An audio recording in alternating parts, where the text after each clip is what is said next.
L'accessibilité du web a ses histoires que l'on raconte trop rarement. Je m'appelle Laurence Parent, je suis la vice-présidente du RAPIC. Bonjour, je me nomme Alain. Mon nom est Gérald Millet. Je m'appelle Mireille. Mon nom est Deborah Kennard.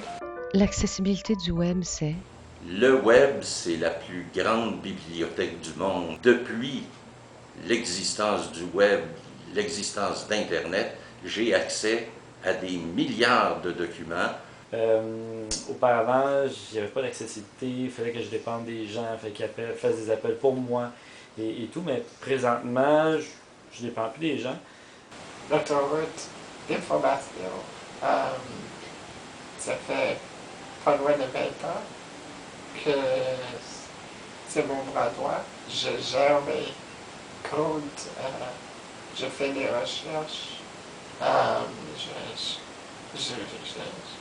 je lis des journaux, j'échange avec des gens, ça me permet d'être impliqué dans ma communauté à la même niveau que tout le monde. Si on n'avait pas eu Internet, les ordi à la maison et tout, je pense que l'organisme n'aurait jamais vraiment été créé parce que c'est vraiment par échange de courriel que j'ai commencé à connecter avec des gens.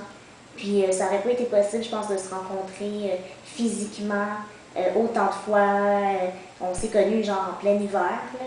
On ne serait pas sorti de chez nous en transport adapté à tous les jours pour se voir, tandis qu'avec Internet, ben là, à tous les jours, on allait s'écrire, s'échanger des trucs qu'on avait écrits, des trucs qu'on avait lus.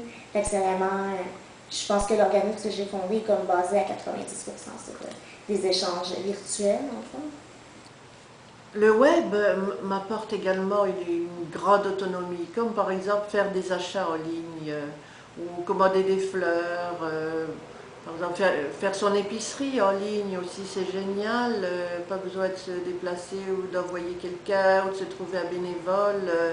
Je fais mes achats, je choisis mes articles, j'ai le moyen de payer avec une carte de crédit. C'est parfait, c'est ça le web, l'accès à l'autonomie. Internet,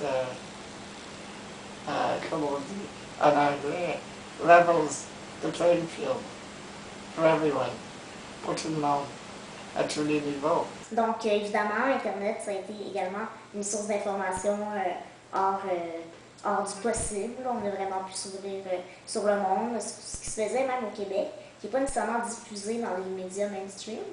Puis ce qui se fait aussi au Canada, aux États-Unis. Donc vraiment, c'est grâce à ça qu'on a pu se dire « Ah, ben tiens, il se passe telle chose là, pourquoi est-ce qu'à Montréal ou au Québec, ça se passe pas comme ça? » l'accessibilité du web, ce n'est pas Évidemment, on me dira, oui, mais il y a toujours des petits malins qui développent de nouveaux objets qui peuvent agrémenter, améliorer le net. Et à l'intérieur de ça, il y en a forcément qui ne sont pas accessibles. Pour des raisons que je ne comprends pas, la banque a décidé de refaire le site, soi-disant pour l'améliorer, d'après eux. Mais pour moi, au contraire, là, ça a cassé mon autonomie parce que je ne suis plus capable de faire des virements, de payer ma carte de crédit, de payer des factures. L'Internet est tellement complexe, j'aimerais ça qu'il y ait des phrases simples, mais des fois, il faut naviguer. Donc, puis par rapport à mon travail, c'est très difficile. Donc souvent, je suis pris, je fais face à des obstacles, j'ai besoin souvent d'un adjoint, il faut qu'il appelle pour moi. Et donc le système gouvernemental est très difficile. Il y a quelques années, j'avais des problèmes à compléter les formulaires. C'est long, pénible toujours. Les mêmes renseignements, l'adresse, tout ça. Là, j'ai trouvé un petit programme qui s'appelle RoboForm, où on peut rentrer une fois par toutes tous les renseignements qu'on veut mettre dans les formulaires. l'accessibilité du web, ça pourrait être En fait, ce que j'aimerais, ce serait mieux pour la communauté sourde, par rapport à la technologie, l'information, qu'il y ait des vidéos, mais qu'ils soient tous sous-titrés. Puis, ça serait super.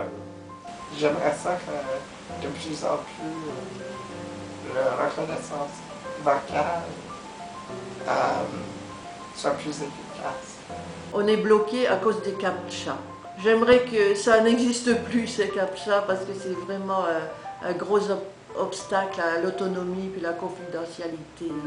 Moi, j'aimerais que cette invention formidable qu'est Internet devienne entièrement accessible. Je crois que le web offre des grandes possibilités aux personnes handicapées en général, parce que le monde physique dans lequel on vit présente encore énormément d'obstacles, tandis que le monde web, on est en train de le construire.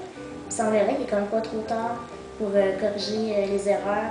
On ne peut pas vraiment dire que c'est des erreurs du passé. Là. Je pense que c'est une bonne façon de prouver que quand l'environnement est accessible, la situation de handicap diminue.